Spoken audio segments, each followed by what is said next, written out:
be a long day. There's only about 100 pages, I think, but anyway, you'll have to excuse me, gentlemen, as I've got an absolutely thumping headache. Oh. I was in the pub last night, and I must have had 10 pints. But I told the barman I'm leaving the car and taking the bus home. Now, I know you might think that's no big deal, but to be honest, I've never driven a bus before. God. Anyway, that's why when I left Scarborough Boys High School, I decided against becoming a comedian.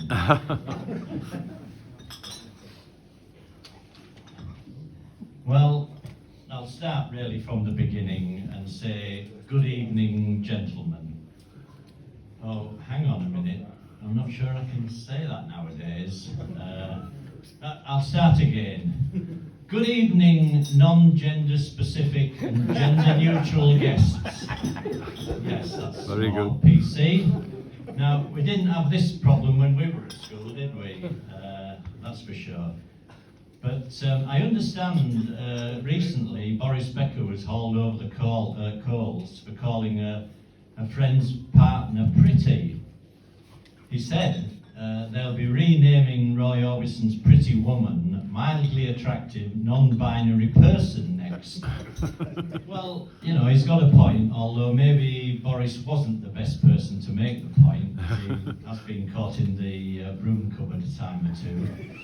But anyway, for those of you that don't know me, my name is Phil Pearson, or known to many of you as Pez, which is actually a nickname I picked up at Scarborough Boys High School nearly 60 years ago, and it's stuck with me ever since. Now, you may be wondering why I was asked to speak tonight. Well, I've been wondering myself, as I actually didn't achieve any great heights in my working life. I didn't become a Member of Parliament, or join AC12, or become a brain surgeon. Although I did read a book once called Teach Yourself Brain Surgery for Pleasure and Profit. I thought if all else fails, it might come in useful. So, I left Scarborough Boys High School with half a dozen O-levels, not having the faintest idea what I was going to do. On reflection, I would have liked to have gone to university. I had no idea at that time what university life was like until I actually dealt with universities in later life with work. Fantastic sports facilities, a students' union bar, and girls. Yes, the lectures may have got in the way, but I don't think there were that many of them, certainly not 9 to 4 like Scarborough Boys High School. So, as I said, I left school not knowing what I wanted to do. Well, not strictly true. I did know. I wanted to be a professional footballer or a spaceman.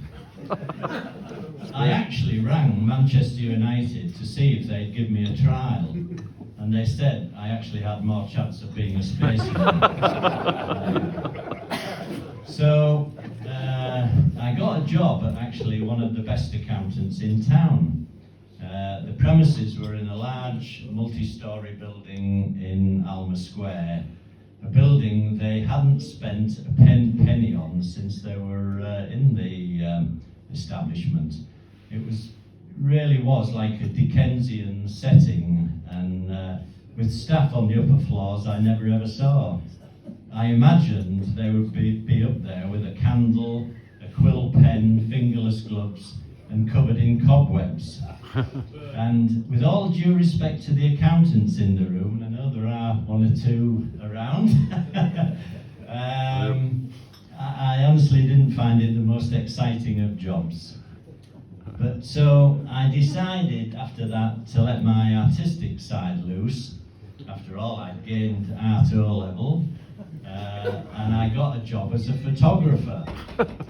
I was hoping it might involve a bit of fashion and glamour work. But the nearest I got to that was photographing a new piece of machinery at Dale Electric. So on to the next thing, which was a job at McCain's. When they first opened the factory in Scarborough, I was interviewed by Mac McCarthy and given the job of trainee factory manager. I discovered I hated working in a factory environment and hated a 3-shift system, and I hated telling people what to do when they didn't really want to do anything. Anyway, so I finally found something I enjoyed when I moved into sales and selling. I got a job with Beecham's, that's the Beecham's Pills and Beecham's Powder Company. Although I didn't work on the pharmaceutical side, they had a consumer brands division which consisted of a multitude of products, which included the franchise for Coca-Cola and 3 products which remained with me for the next 36 years, Lucozade, Ribena and Horlicks. So Beecham's eventually became SmithKline Beecham, and SmithKline Beecham eventually became GlaxoSmithKline, one of the largest pharmaceutical companies in the world. I found the sales environment exciting.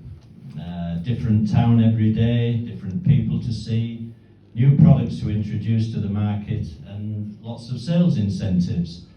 So I could talk about the benefits of Lucozade isotonic sports drinks and how Lucozade was transformed from the product you probably remember in hospitals with a yellow cellophane wrap into the #2 soft drink brand in the UK worth millions. It actually was a marketing phenomenon to change the product round from using it when you were ill to using it really as an energy type of drink. I could talk about the benefit of vitamin C in Ribena blackcurrants and how to cure your night starvation with a malted drink like Horlicks. 3 iconic British brands, but you're not here to hear the spiel, so I'll tell you about my time at Scarborough Boys High School. So, Scarborough Boys High School, with the emphasis on boys. I mean, was a boys only school a healthy environment? Well, it's a matter of opinion. Would girls have been a distraction or an attraction? Let's face it, we were all at an age when our testosterone levels were rising rapidly. In fact, most things were rising rapidly. So curiosity at that age was rampant. I remember somebody brought Lady Chatterley's Lover into school on the pretense of it being a great literary work. But we, to be honest, were only interested in the naughty bits. And but better still, Parade magazine. I don't know whether anybody, nobody's admitting to knowing about Parade magazine. But Parade magazine arrived one day, again on the pretense of it being great art. Well, let's face it, most of the great artists painted nude pictures. So I was at Scarborough Boys High School in the 60s, as John said. The swinging 60s. I mean, do you all remember the swinging 60s? Yeah, you weren't there then. If you do, you weren't really there. But yeah, the swinging 60s, the permissive society, free love and all that. All those wild parties we used to have. Hell, I've still got most of the Tupperware. The 60s, sex, drugs and rock and roll. Well, to be honest, there wasn't much sex or drugs. Well, none at all, to be honest. But we did get some rock and roll. I think the swinging 60s completely bypassed Scarborough. I remember going to London with a few friends to see a football match, and we stayed overnight. We decided to go down Soho to see what the swinging 60s was all about. We tried to get into a club that looked interesting, but we're told it was a club for transvestites only. We hadn't noticed the sign outside that said, eat, drink, and be merry. Oh, God.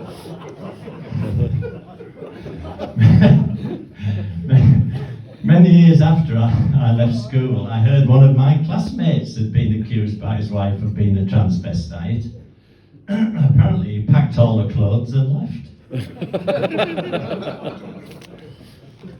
Anyway, I well remember my first day at Scarborough Boys High School. It was my last year at Northstead Junior School, and I became quite pally with a guy called Alan Palmer. We both passed the 11 plus and arranged to cycle up to school together. As many of you will know, Alan Palmer became Robert Palmer, the internationally renowned rock star. I also remember on my first day finding our form tutor was none other than Mr. John Oxley, who I believe is here tonight. Give us a wave, John.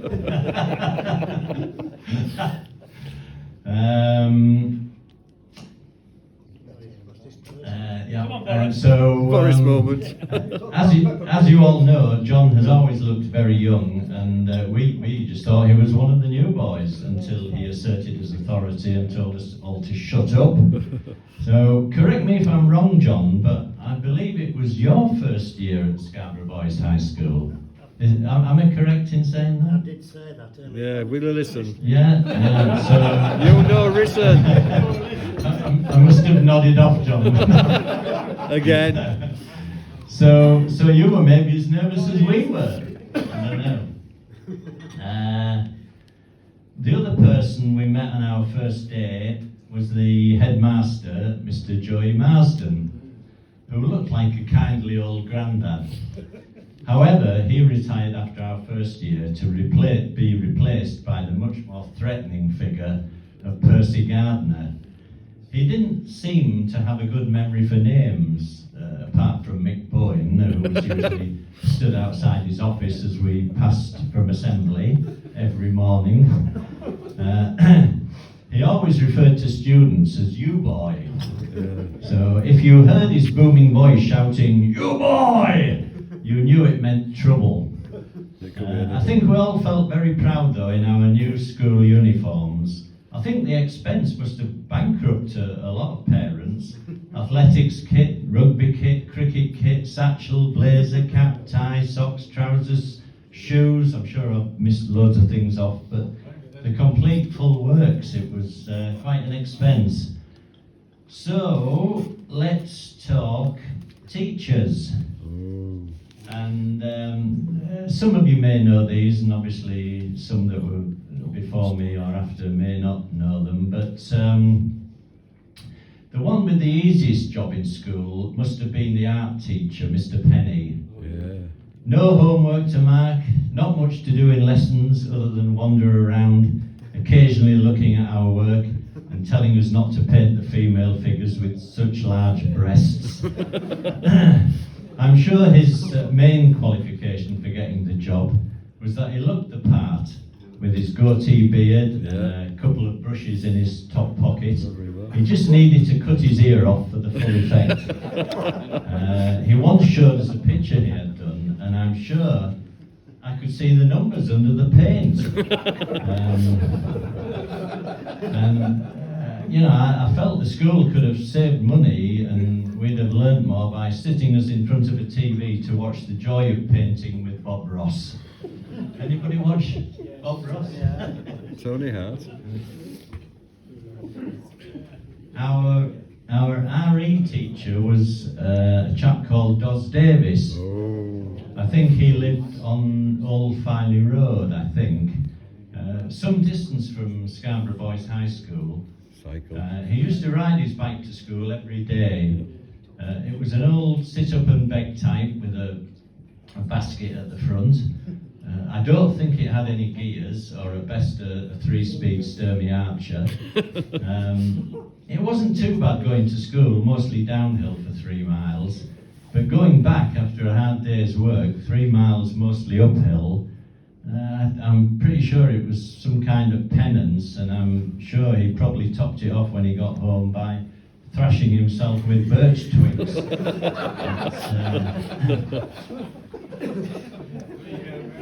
Our French teacher was a Les- very dapper chap, Les Mr. Brown. Les Brown. Monsieur He, Louis. he was always immaculately dressed and immaculately groomed with his pencil moustache. I always felt Les would have been better suited to the menswear department at Grace Brothers, shouting, "Je suis libre." Les actually taught us a French swear word, which we all thought was very risque. The word was Scarborough, which I believe is more or less equivalent to damn, not too, naughty, and apparently is never actually used by the French. But if you are speaking French and need to use a swear word, I think the F word would be more effective and is universally understood. So our maths teacher was a chap called Mr. Race, who unfortunately, due to his surname, was called Rat. So Rat Race was a person you felt a bit sorry for as well as having the nickname of Rat, he hadn't got much control of the class and developed a stutter when flustered. He kept his break time flask of coffee and biscuits in a locked cupboard in his classroom.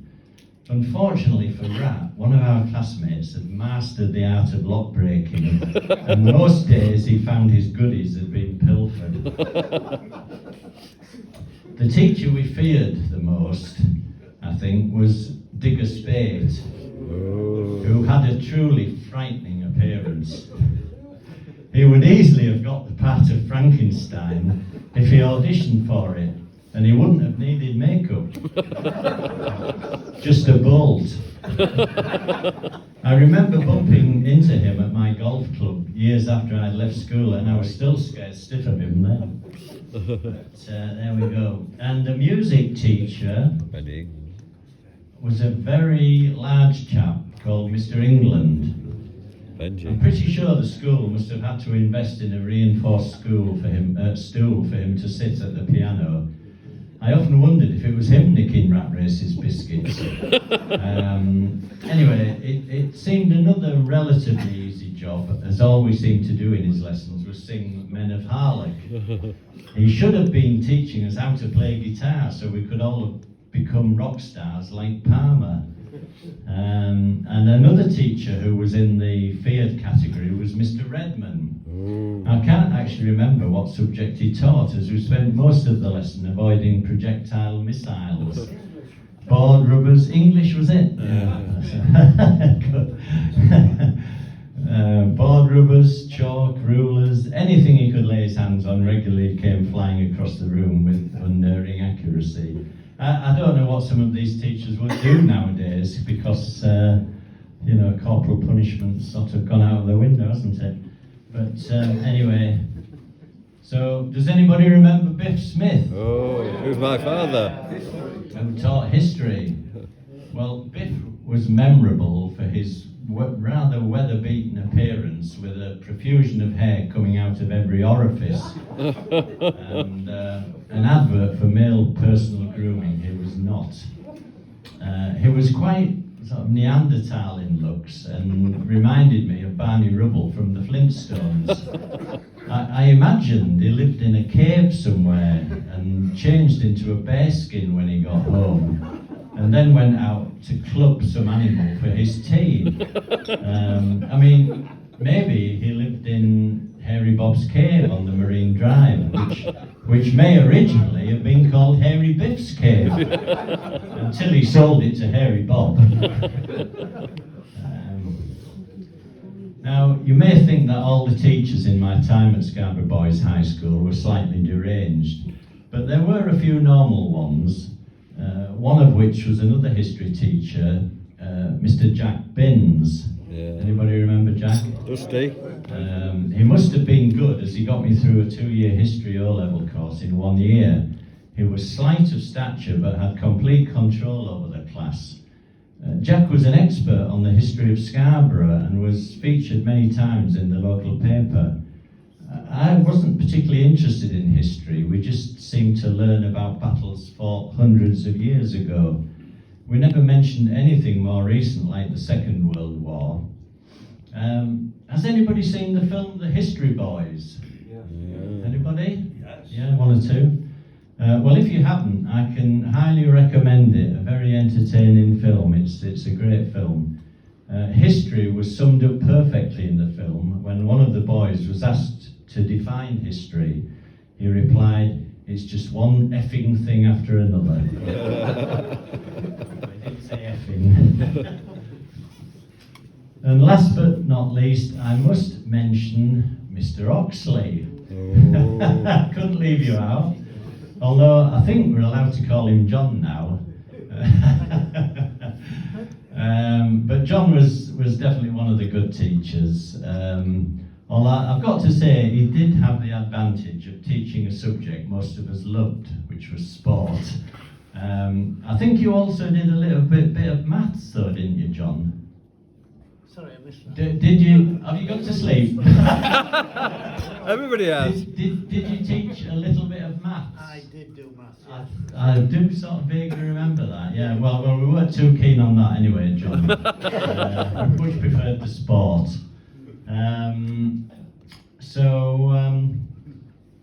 So John took all the sports: rugby, cricket, athletics. Just football missing, John. And I don't know if you were aware, but we had some of the best footballers in town at the school. We could have had a great team. Anyway, finally, a few observations on school life. School dinners. Hands up, who likes school dinners? Quite a few. Well, actually, I thought they were very good, and I know the stereotypical view of school dinners was custard you ate with a knife and fork. But I think they must have improved when I was there due to the kitchens being new. So we always had a teacher or senior boy at the head of the table to ensure good manners and fair portions. The problem occurred if you had Mr. England, the music teacher, at your table. As I said earlier, Mr. England was a large chap with an even larger appetite. So our portions were on the small side and no second helpings. It was definitely a case of, "Please sir, can I have some more?" And the school tuck shop was a magnet for the criminal elements in school. There was absolutely no security, and I think a fair bit of stock was pilfered. I wondered if the enterprise ran at a loss. Well, I'm pretty sure it did. But anyway, there we go. So speech day, another event on the school calendar, it was a welcome event, as it meant a day of no maths or physics. So it was down to Queen Street Methodist Hall to listen to a few speeches, none of which I can remember. I mean, did anybody here make a speech on speech day? No? Yeah? Oh. Right, well, not many. Sports day was the day most of us looked forward to, mainly because most of us loved sport. It also meant another day of no maths or physics, but more than anything, it meant the summer holidays were nearly here. Sports day was unusual because we did events we didn't really do at any other time of the year, and mirrored some of the events in the Olympics. We were all assigned to a house, which we represented, the four houses being Ruskin, Arnold, Kingsley, and Carlisle. Arnold. The pole vault was an interesting event. I remember the pole being a solid piece of metal with no bend at all. It was actually more suited for use as a clothesline prop. I think I managed to clear about 1'6". In fact, we have with us tonight a good friend of mine and the Yorkshire schoolboy champion pole vaulter of 1965, Mr. Roy Moore. Hey! Give us a wave, Roy.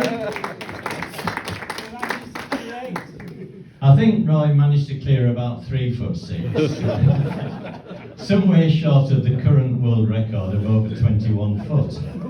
But I'm sure if the school had invested in a bendy pole, he would have gone much higher. And the high jump was generally attempted with the scissors manoeuvre. Fortunately, the Fosbury flop hadn't been invented. Western rule. If it had, I'm sure we would have certainly had a few broken backs and injuries. Into sand. So I was always surprised that they let us loose with javelins on sports day. I mean, giving a spear to some of the psychos in the school was pretty dangerous. I mean, I was amazed none of the teachers got accidentally speared. With Mr. England, the music teacher, being the largest target and never having to sing Men of Harlech again. I always thought it would have been more interesting in the running events to introduce events from Sports Day at infant school, such as the 100 yards egg and spoon race, which needs, when you think about it, much more coordination and balance than just plain running 100 yards. So, you know, to me it would have been a much more interesting event. And then, of course, there would be the 400 yards three-legged race, which would have been a winner, although it may be too difficult for some of the less athletic boys who had difficulty running on two legs. And let's not leave out the 800 yards sack race. I mean, a real test of stamina and endurance to do 800 yards in a sack. Anyway, most of the students loved sport, and Mr. Oxley was very much involved with all school sports.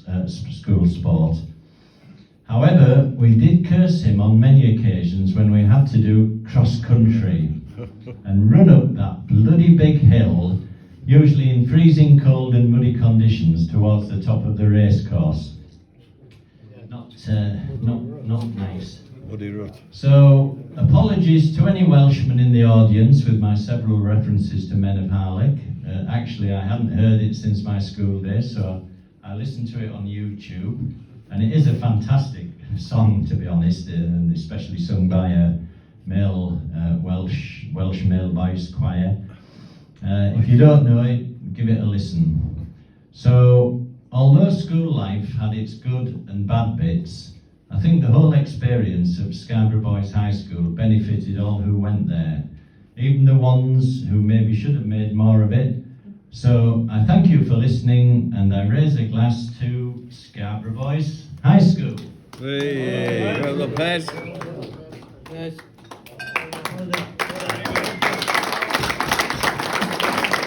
Thank you.